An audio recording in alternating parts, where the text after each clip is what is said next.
Hello friends, आप सभी कैसे हैं। आशा करता हूं आप सभी अच्छे होंगे। आप सभी का स्वागत करता हूं आपके अपने इस यूट्यूब चैनल काइटेड में।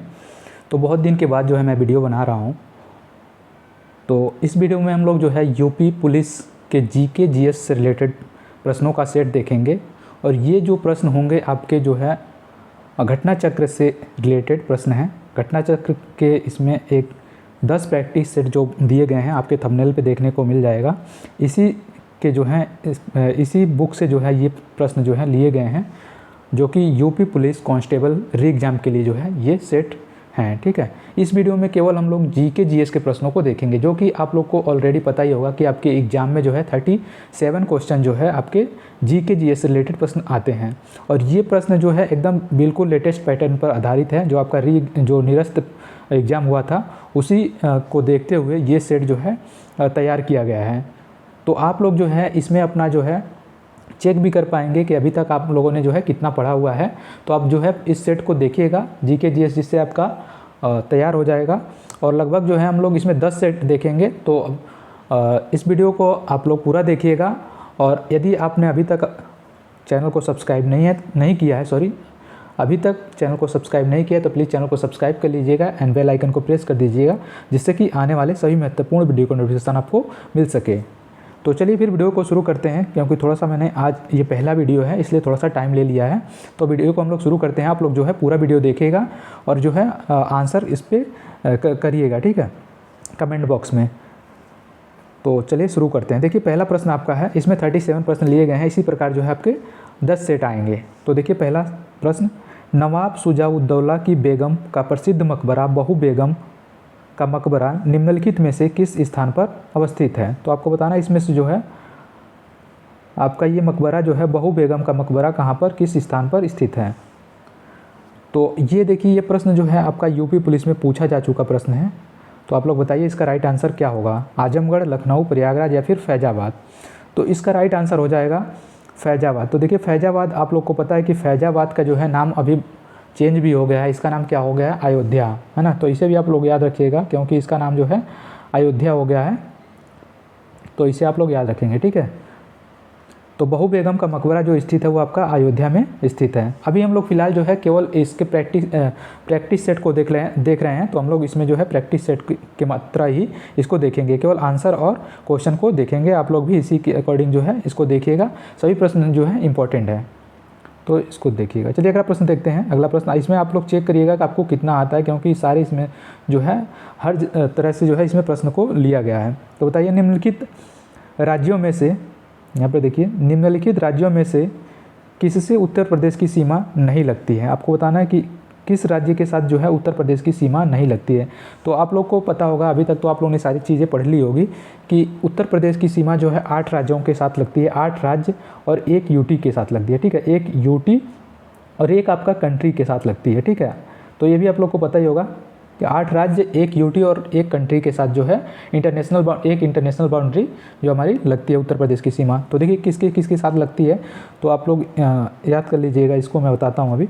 देखिए राजस्थान के साथ जो है इसकी सीमा लगती है, हरियाणा के साथ इसकी सीमा लगती है। तो पंजाब के साथ जो है इसकी सीमा उत्तर प्रदेश की सीमा नहीं लगती है। तो देखिए 8 राज्य कौन कौन से हैं मैं बोल देता हूँ एक बार। तो यहाँ पे 2 राज्य तो दिए हुए हैं ऑलरेडी, राजस्थान और हरियाणा। तीसरा हो जाएगा आपका हिमाचल प्रदेश और उत्तराखंड, ठीक है। हिमाचल प्रदेश और उत्तराखंड। उसके बाद से आप लोग याद करिएगा मध्य प्रदेश से अलग हुआ है छत्तीसगढ़। तो मध्य प्रदेश और छत्तीसगढ़ 2 हो गए। उसके बाद से जो है आपका बिहार से अलग हुआ है झारखंड। तो बिहार और झारखंड ये 4 राज्य हो गए, ठीक है। बिहार, झारखंड, मध्य प्रदेश और छत्तीसगढ़ 4 राज्य ये हो गए। राजस्थान, हरियाणा 6 हो गए और आपका उत्तराखंड और हिमाचल प्रदेश 8 राज्य हो गए, ठीक है। इसी प्रकार आपको यूटी याद करना है। तो यूटी जो आपका दिल्ली हो जाएगा, न्यू दिल्ली जो हो जाएगा आपका यूटी हो जाएगा। और इसके बाद से जो हमारा कंट्री जो लगता है यूपी के साथ जो अपनी सीमा शेयर करता है वो आपका नेपाल है, ठीक है। तो नेपाल हो जाएगा कंट्री। तो इस प्रकार जो है मैंने सारी चीज़ें बता दी। अगला प्रश्न हम लोग देखेंगे। अगला प्रश्न देखिए आपका, उत्तर प्रदेश में खरीफ की फसल की बुआई होती है। आपको बताना है कि उत्तर प्रदेश में खरीफ की फसल की बुआई कब होती है। तो आपको ऑलरेडी पता ही होगा कि 3 प्रकार की फसलें जो है होती हैं, है ना। 3 प्रकार की फसलें बोई जाती हैं मंथ के अकॉर्डिंग। एक तो होती है आपकी रबी की फसल और एक होती है खरीफ और एक आपका जायद की फसल होती है। तो इसमें आपसे केवल खरीफ की फसल पूछी गई है कि किस समय जो है इसकी बुआई होती है। तो देखिए ऑप्शन 1 यहाँ पे दिया है जनवरी फरवरी के दौरान। बाकी 3 ऑप्शन जो है इसके नीचे आ गए हैं। देखिए यहाँ पे जून जुलाई के दौरान ऑप्शन थर्ड जो है अप्रैल मई के दौरान, ऑप्शन फोर्थ जो है आपका अक्टूबर दिसंबर के दौरान। तो इस प्रश्न का आपका राइट आंसर क्या हो जाएगा, जून जुलाई के दौरान जो है खरीफ की फसलें बोई जाती हैं। तो ऑप्शन सेकंड जो है इसका राइट आंसर हो जाएगा। आप लोग चेक करिएगा कि आप लोग जो है कितना पढ़े हुए हैं, क्योंकि देखेंगे तो आपके एकदम एग्जाम से रिलेटेड जो है ये पूरा सेट तैयार किया गया है। अगला प्रश्न देखेंगे हम लोग। अगला प्रश्न आपका राजीव गांधी विमानन विश्वविद्यालय उत्तर प्रदेश में कहाँ पर स्थित है। अगला प्रश्न आपका राजीव गांधी विमानन विश्वविद्यालय उत्तर प्रदेश में कहाँ पर स्थित है, नोएडा, आगरा, फुर्सतगंज या फिर वाराणसी में। तो इस प्रश्न का आपका राइट आंसर हो जाएगा फुर्सतगंज, जो कि आपका कहाँ पे पड़ता है, तो राजीव गांधी राष्ट्रीय विमानन विश्वविद्यालय जो है आपके उत्तर प्रदेश के फुर्सतगंज यानी अमेठी में जो है ये स्थित है, अमेठी में ये स्थित है। ठीक है, तो इसे आप लोग याद रखिएगा, राजीव गांधी राष्ट्रीय विमानन विश्वविद्यालय आपका फुर्सतगंज अमेठी में स्थित है। अगला प्रश्न देखेंगे हम लोग। अगला प्रश्न आपका निम्नलिखित युग्मों में से कौन सा सुमेलित नहीं है। अभी थोड़ा सा पीडीएफ जो है एकदम सिंपल सा है, मैं थोड़ा सा जो है और भी इसको थोड़ा अच्छे से लिखूंगा, है ना। तो अगला प्रश्न देखिए आपका, इसमें बताना है कि आपका कौन सा सुमेलित नहीं है। देखिए यहाँ पे गायक दिया है और यहाँ पे गायन शैली दिया है। तो राजन साजन जो है ध्रुपद शैली या टप्पा से रिलेटेड है, आपको बताना सही है या गलत है। ताज बेगम जो है किससे, ठुमरी टप्पा से संबंधित है, या फिर मैना जो बड़ी मैना है वो ठुमरी टप्पा से संबंधित है, या फिर अंबाजी चतुर्वेदी ध्रुपद से संबंधित है। तो इसमें से सुमेलित नहीं बताना है आपका कौन सा सुमेलित नहीं। तो इस प्रश्न का आपका राइट आंसर हो जाएगा ऑप्शन नंबर थर्ड जो है आपका राइट आंसर हो जाएगा क्या, बड़ी मैना जो है, बड़ी मैना ठुमरी टप्पा से संबंधित नहीं है। बाकी तीनों जो है राजन साजन ध्रुपद टप्पा से संबंधित है, ताज बेगम जो है ठुमरी टप्पा से, और अंबाजी चतुर्वेदी जो है ध्रुपद से संबंधित हैं। अगला प्रश्न देखेंगे हम लोग। अगला प्रश्न आपका नेक्स्ट देखिए यहाँ पे। तो अभी तक आपने अपने कर्टेड चैनल को सब्सक्राइब नहीं किया है तो प्लीज़ चैनल को सब्सक्राइब कर लीजिएगा एंड बेल आइकन को प्रेस कर दीजिएगा, जिससे कि आने वाले सभी महत्वपूर्ण वीडियो का नोटिफिकेशन आपको मिल सके। इसमें हम लोग 10 सेट देखने वाले हैं। पहला सेट है आपका, देखिए निम्नलिखित में से कौन सा सही सुमेलित नहीं है, कौन सा सही सुमेलित नहीं है। तो देखिए भारतीय सब्जी अनुसंधान संस्थान वाराणसी, केंद्रीय उपोषण उद्यान अनुसंधान संस्थान श्रीनगर, भारतीय गन्ना अनुसंधान संस्थान लखनऊ, भारतीय दलहन अनुसंधान संस्थान कानपुर। तो इस प्रश्न का आपका राइट आंसर हो जाएगा ऑप्शन नंबर सेकेंड जो है केंद्रीय उपोषण उद्यान अनुसंधान संस्थान जो है आपका कहाँ पर स्थित है, नहीं है। तो ये जो है आपका श्रीनगर में स्थित नहीं है, ये आपका कहाँ पे, लखनऊ में स्थित है। तो इसे आप लोग याद रखेंगे, ठीक है। LKO लखनऊ में जो है ये स्थित है। तो केंद्रीय उपोषण उद्यान अनुसंधान संस्थान जो है श्रीनगर में ना स्थित होकर ये आपका लखनऊ में स्थित है। ऑप्शन सेकेंड जो है इसका राइट आंसर हो जाएगा। अगला प्रश्न देखेंगे हम लोग। अगला प्रश्न है 18वीं लोकसभा के लिए हुए चुनाव में भाजपा के नेतृत्व वाले NDA के गठबंधन ने कुल कितनी सीटें जीतकर पूर्ण बहुमत हासिल किया है।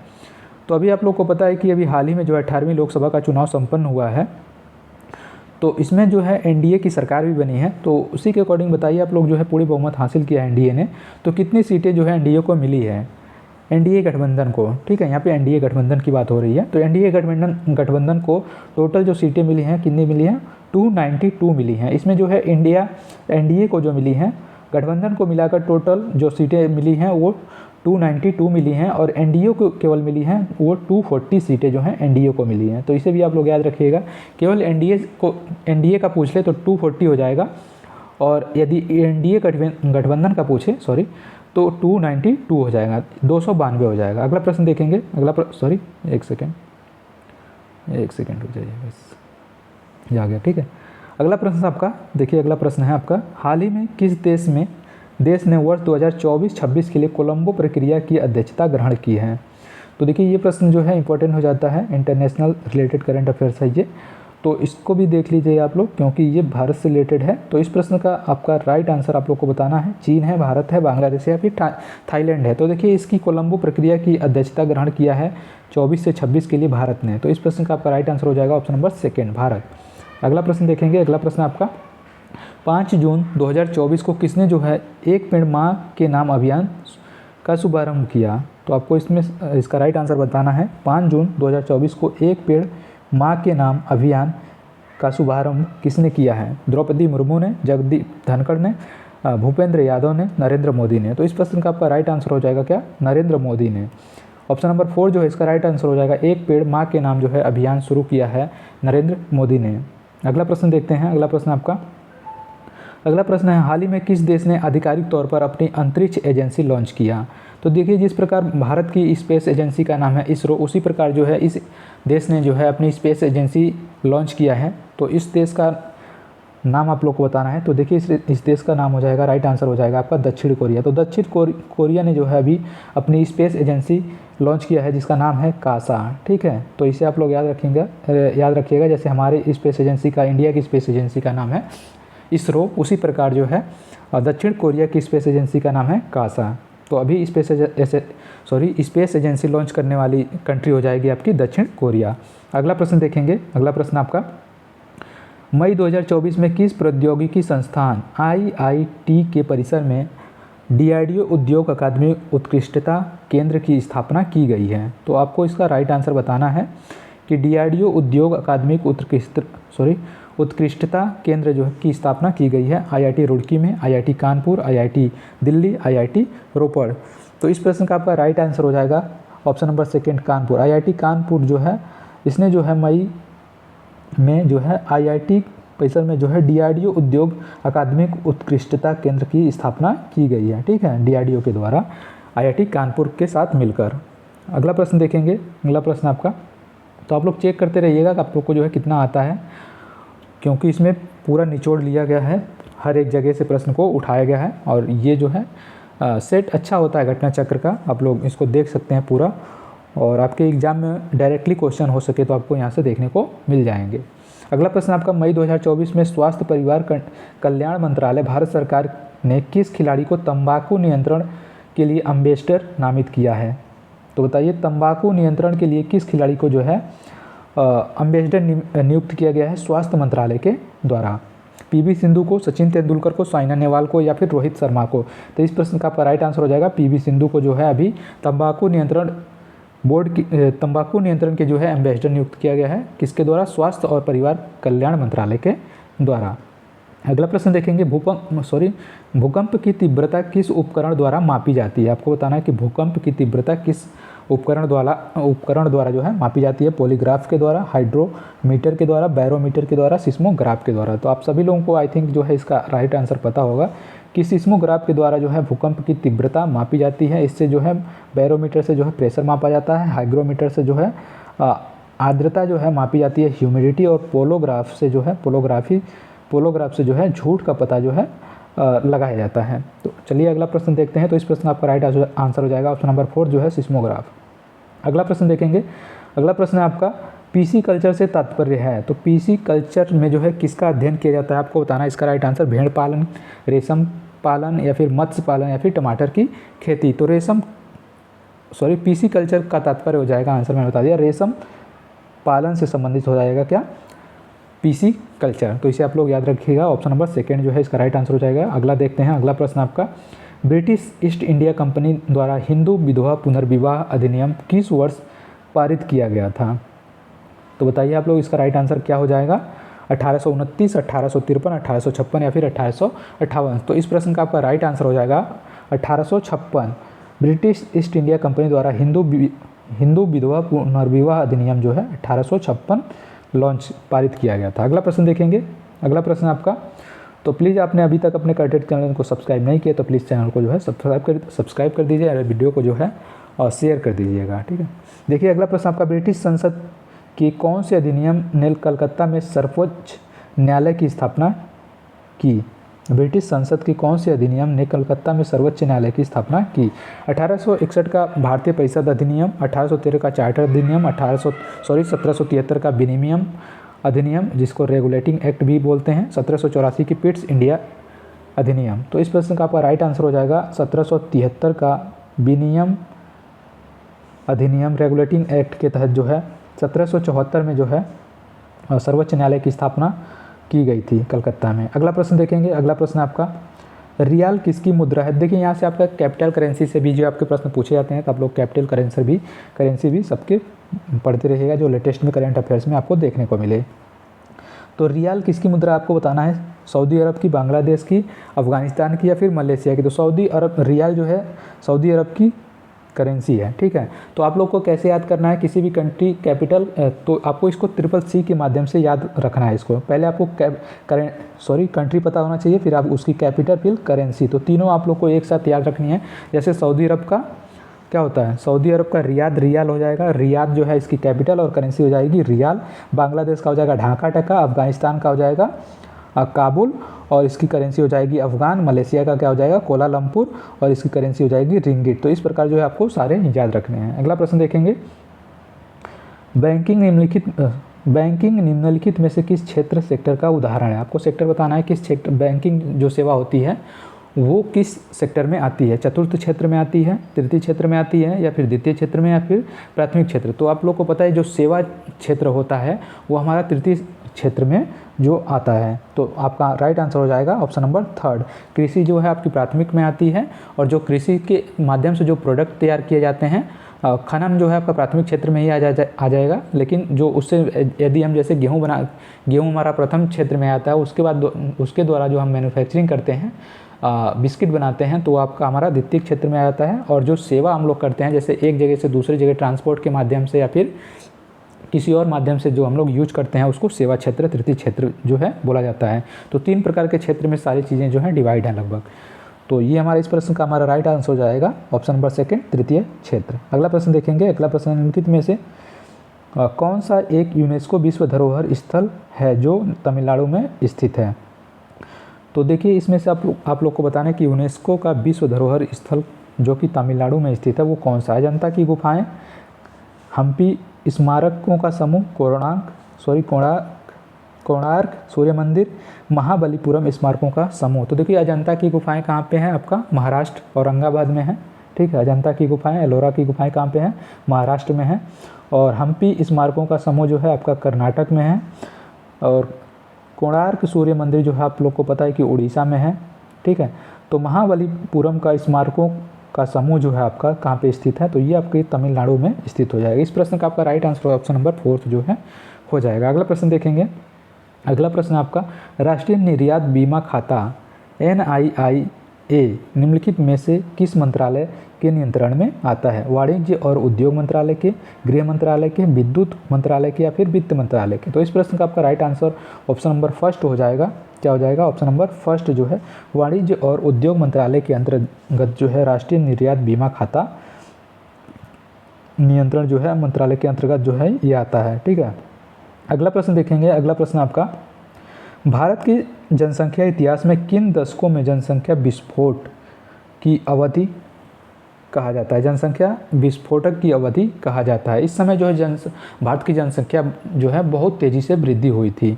तो ये कार्यकाल आपको बताना है, ये ईयर आपको बताना है 21 से लेकर 51 के बीच, 1921 से लेकर 1951 के बीच, 1901 से लेकर 1921 के बीच, 1981 से लेकर जो है 2011 के बीच, 1951 से लेकर 1981 के बीच। तो इस प्रश्न का आपका राइट आंसर हो जाएगा ऑप्शन नंबर 4 जो है 1951 से लेकर जो है 1981 के बीच जो है भारत की जनसंख्या विस्फोट हुई थी। इस समय जो है भारत की जनसंख्या बहुत तेज़ी के साथ जो है ग्रोथ हुई थी। तो देखिए इस प्रश्न में हम लोग जो है प्रैक्टिस सेट को देख रहे हैं, तो इसलिए जो हम लोग प्रैक्टिस सेट की तरह ही जो है इस वीडियो को हम लोग बना रहे हैं, ठीक है, ताकि जो है आप लोग को पता लग सके आप लोगों ने जो है अभी तक कितना पढ़ा है। अगला प्रश्न देखेंगे। अगला प्रश्न है प्राकृतिक प्रक्रियाओं के तहत घरेलू कचरे अपघटन को कहा जाता है। तो जो घरेलू कचरे के अपघटन होते हैं वो किस प्रकार से अपघटित होते हैं। तो देखिए औद्योगिक प्रदूषण, अजैव निम्नीकरण प्रदूषण, या फिर ऊष्मीय प्रदूषण, जैव निम्नीकरण प्रदूषण। तो देखिए एक प्रकार का जो है जैव निम्नीकरण प्रदूषण है जो ईजिली जो है जो घरेलू कचरे होते हैं जो ईजिली जो है वो आपके गल जाते हैं। तो इसलिए जो है हम इसे जैव निम्नीकरण प्रदूषण के अंतर्गत रखते हैं, जो कि प्राकृतिक के लिए भी हानिकारक नहीं होते हैं, ठीक है। अगला प्रश्न देखेंगे। अगला प्रश्न आपका किस प्रकार की मिट्टी प्रकृति में स्व जुताई वाली मिट्टी है। किस प्रकार की मिट्टी प्रकृति में स्व जुताई वाली मिट्टी है। काली मिट्टी, देखिए ऑप्शन काली मिट्टी, लाल और पीली मिट्टी, लैटेराइट मिट्टी, या फिर जलोढ़ मिट्टी। तो इस प्रश्न का आपका राइट आंसर हो जाएगा काली मिट्टी। काली मिट्टी को आप लोग जानते होंगे कि रेगुर मिट्टी के नाम से भी इसे जाना जाता है, ठीक है। रेगुर मिट्टी के नाम से भी इसे हम लोग जानते हैं। और काली मिट्टी किसकी खेती के लिए ज़्यादा यूजफुल होता है, तो आपकी कपास की खेती के लिए जो है काली मिट्टी ज़्यादा यूजफुल होता है। ये प्रश्न बार बार जो है पूछा जाता है। अगला प्रश्न देखेंगे। अगला प्रश्न आपका, किस शहर को भारत के मैनचेस्टर के रूप में जाना जाता है? तो ऑप्शन देखिए आपके, सूरत, अहमदाबाद, भोपाल या फिर कानपुर। तो भारत के मैनचेस्टर के रूप में जो है आप लोग को ऑलरेडी पता ही होगा, आप लोगों ने पढ़ा होगा। तो अहमदाबाद जो है भारत का मैनचेस्टर कहा जाता है। वैसे मैनचेस्टर जो है हम लोग विश्व लेवल पर देखें तो यूके का एक शहर है, यूनाइटेड किंगडम का एक शहर है जो कि सूती वस्त्रों के लिए जाना जाता है। उसी के आधार पर जो है हमारे भारत में जो है अहमदाबाद को जो है भारत का मैनचेस्टर कहा जाता है, क्योंकि यहाँ पर भी जो है ज़्यादातर सूती कपड़ों की मिलें ज़्यादा देखने को मिलती हैं अहमदाबाद में, इसलिए हम लोग जो है भारत का मैनचेस्टर अहमदाबाद को कहते हैं। ठीक है। उत्तर भारत का मैनचेस्टर यदि आप लोगों से पूछ ले तो किसे कहते हैं? उत्तर भारत का मैनचेस्टर आपका कानपुर को कहते हैं। अगला प्रश्न देखेंगे। अगला प्रश्न आपका, बुशमैन जनजाति किस क्षेत्र के आसपास घूमती है? तो बुशमैन आपको बताना है कि कालाहारी मरुस्थल, अटाकामा मरुस्थल, सहारा मरुस्थल या फिर ग्रेट विक्टोरिया मरुस्थल। तो बुशमैन जनजाति आप लोग को पता है कि कालाहारी मरुस्थल में जो है पाया जाता है। ऑप्शन नंबर फर्स्ट जो है इसका राइट आंसर हो जाएगा। अगला प्रश्न देखेंगे। अगला प्रश्न आपका, हमारे राष्ट्रीय चिन्ह के नीचे आदर्श वाक्य क्या लिखा? हमारे राष्ट्रीय चिन्ह जो हमारा है अशोक जो है उसके नीचे जो है क्या लिखा है? सत्यम शिवम लिखा है, सत्यम शिवम सुंदरम लिखा है, सत्यमेव जयते लिखा है या फिर जय हिंद लिखा है? आप लोग को बताना है इसमें से।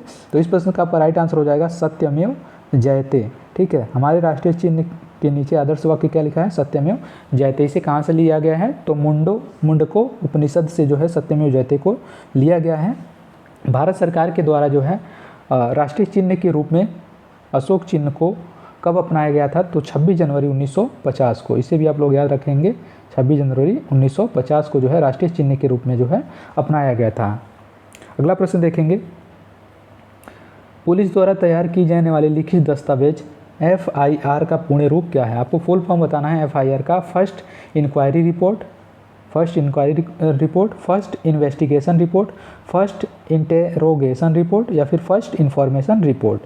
तो देखिए जो FIR का फुल फॉर्म होता है वो क्या होता है? फर्स्ट इन्फॉर्मेशन रिपोर्ट जो है इसका राइट आंसर हो जाएगा। ऑप्शन नंबर 4 जो है इसका राइट आंसर। अगला प्रश्न देखते हैं। अगला प्रश्न आपका, फेसबुक की निम्नलिखित में से किस विशेषता को पूर्व अनुमान बाजार प्रिडिक्शन मार्केट कहा जाता है? तो आप लोग को पता है कि प्रिडिक्शन मार्केट पूर्वानुमान अभी आजकल सबसे ज़्यादा इसका पूर्वानुमान मौसम विभाग के द्वारा लगाया जा रहा है। उसी प्रकार फेसबुक के द्वारा जो है प्रिडिक्शन किया जाता है तो उसे क्या कहते हैं? फोरकास्ट। जो पहले जो है बता दिया जाता है रिलेटेड उससे, जैसे मौसम विभाग के द्वारा जो है मौसम के बारे में बता दिया जाता है, फोरकास्ट कर दिया जाता है कि एक लेकर 5 तारीख तक जो है बारिश होने की संभावना, इस प्रकार जो है टेम्परेचर इतना इतना रहेगा। उसी प्रकार जो है फेसबुक में भी जो है फीचर्स दिए गए हैं। फोरकास्ट के माध्यम से जो है पूर्वानुमान बाजार का पूर्व अनुमान जो है लगाया जाता है। ठीक है। तो इस प्रश्न का आपका राइट आंसर सेकेंड हो जाएगा। अगला प्रश्न देखेंगे।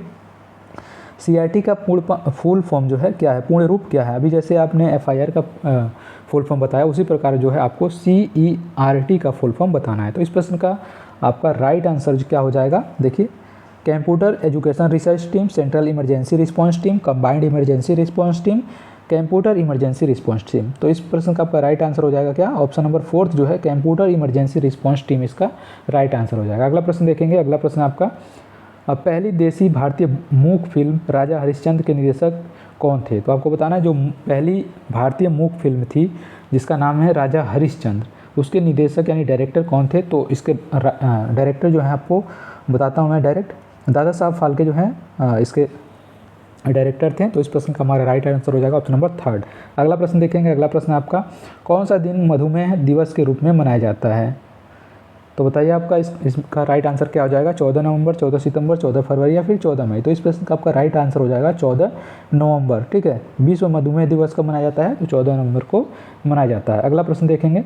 उत्तर प्रदेश जमींदारी विनाश भूमि व्यवस्था अधिनियम निम्नलिखित में से किस वर्ष पारित किया गया था? तो 1948 में, 1950 में, 1960 में या फिर 1975 में। तो इस प्रश्न का आपका राइट आंसर हो जाएगा क्या? 1950 में। ठीक है। ऑप्शन नंबर 2 जो है इसका राइट आंसर हो जाएगा। अगला प्रश्न देखते हैं। अगला प्रश्न जो है, भूमि अधिग्रहण पुनर्वास और पुनर्स्थापन अधिनियम में उचित मुआवजा और पारदर्शिता का अधिकार वर्ष अधिनियमित किया गया। तो इस प्रश्न का आपका राइट आंसर हो जाएगा क्या? बताइए आप लोग 16, 15, 2016, 2015, 2014 या फिर 2013। तो इस प्रश्न का आपका राइट आंसर हो जाएगा ऑप्शन नंबर 4 जो है 2013 इसका राइट आंसर हो जाएगा। अगला प्रश्न देखेंगे, आतंकवाद से निपटने के लिए पुलिस में बनी नवीन इकाई ATS को किस विस्फोटक होने पर सूचना का दास्ता भेजा जाता है? किस प्रकार की जो है एक्टिविटी होने पर, आतंकवादी एक्टिविटी होने पर ATS की टीम भेजी जाती है? तो बम विस्फोट, निरोधक दास्ता के रूप में, होमगार्ड, विधि विज्ञान प्रयोगशाला कर्मी के रूप में, या फिर उक्त में से कोई नहीं। मतलब यदि आतंकवाद से रिलेटेड कुछ हो जाता है घटना, तो वहाँ पे ATS की टीम किसके लिए जाती है, क्या करने के लिए जाती है? होमगार्ड के रूप में जाती है, बम निरोधक के रूप में, या फिर विज्ञान प्रयोगशाला कर्मी के रूप में। तो देखिए जब ATS की टीम आतंकवाद से निपटने के लिए किस लिए जाती है, तो वहाँ पे जाती है बम निरोधक, वन सेकेंड, ठीक है, देखिए तो ये हो जाएगा बम निरोधक दास्ता के रूप में जो है इनकी टीम जाती है ATS की। अगला प्रश्न देखेंगे। अगला प्रश्न आपका, एक प्रकार का साइबर अपराध है जिसमें बहुत अधिक संख्या में उपयोगकर्ताओं को अवांछित थोक संदेश अंधाधुंध भेजे जाते हैं। तो यह किस प्रकार का जो है साइबर अपराध है? आपको बताना है कि साइबर स्टॉकिंग, साहित्यिक चोरी, या फिर जालसाजी, इसको फिशिंग भी बोलते हैं, अब संदेशन जिसको स्पैमिंग बोलते हैं। तो स्पैमिंग में ही आप लोग देखे होंगे आपके जीमेल पे जो है मैसेज जो है आते रहते हैं, बहुत सारे थोक मैसेज जो है भेजे जाते हैं। तो इस प्रकार के अपराध को हम लोग बोलते हैं अब संदेशन या फिर स्पैमिंग बोलते हैं। तो ऑप्शन नंबर 4 जो है इसका राइट आंसर हो जाएगा। अगला प्रश्न देखेंगे हम लोग, निम्नलिखित में से कौन सी संविधान सभा की एक समिति है जो कि जवाहरलाल नेहरू की अध्यक्षता में गठित नहीं हुई थी? तो इसमें से 3 समितियों की अध्यक्षता जो है जवाहरलाल नेहरू अध्यक्ष थे, एक समिति के केवल जो है अध्यक्ष जवाहरलाल नेहरू नहीं थे। तो देखिए पहला ऑप्शन है संघ संविधान समिति, राज्य संबंधी समिति, संघ शक्तियों की समिति। ऑप्शन नंबर 4 जो है आपका नीचे है संचालन समिति। तो देखिए ऊपर के तीनों जो ऑप्शन दिए हैं, संघ संविधान समिति, राज्यों संबंधी समिति और आपका संघ शक्तियों की समिति, तो इसके जो तीनों थे वो आपके जवाहरलाल नेहरू थे, ठीक है, JLN। अगला जो 4th दिया है संचालन समिति, इसके जो अध्यक्ष थे वो आपके डॉक्टर राजेंद्र प्रसाद थे, ठीक है। तो इसे आप लोग याद रखिएगा। तो राइट आंसर इसका क्या हो जाएगा? ऑप्शन नंबर 4 हो जाएगा। अगला प्रश्न देखेंगे, धर्म, मूल, जाति, लिंग या जन्म स्थान के आधार पर विभेद यानी डिस्क्रिमिनेशन का प्रतिषेध संविधान के निम्न के अनुच्छेद में प्रदत्त है। तो इसका राइट आंसर आप लोग को बताना है क्या हो जाएगा, जिसमें प्रतिषेध यानी संविधान के अनुच्छेद किसमें जो है धर्म, मूल, वंश, जाति, लिंग एवं जन्म स्थान के आधार पर विभेद यानी डिस्क्रिमिनेशन का प्रतिषेध माना गया है। आर्टिकल अनुच्छेद 12, अनुच्छेद 13, अनुच्छेद 14, अनुच्छेद 15। तो इसका राइट आंसर हो जाएगा option number D. Option number D जो हो जाएगा इसका राइट आंसर। आर्टिकल 15 में जो है धर्म, मूल, जाति, लिंग एवं जन्म स्थान पर विभेद डिस्क्रिमिनेशन का प्रतिषेध संविधान के अनुच्छेद 15 में दिया गया है। तो इस प्रकार जो है हमने इस वीडियो में आपका एक सेट जो है जिसमें 37 क्वेश्चन या 38 क्वेश्चन जो आपका सेट होता है उसको हमने देख लिया है पूरा। इसमें लास्ट ये था, ठीक है। तो आप लोग बताइएगा आप लोग को वीडियो कैसा लगा। यदि आप लोग को वीडियो जो है अच्छा लगा हो तो प्लीज़ वीडियो को लाइक, शेयर एंड चैनल को सब्सक्राइब करिएगा, अपने कंटेंट चैनल को सब्सक्राइब करिएगा और ज़्यादा से ज़्यादा जो है वीडियो को शेयर करिएगा। चलिए फिर मिलते हैं नेक्स्ट सेट में, तब तक के लिए बाय एंड थैंक यू।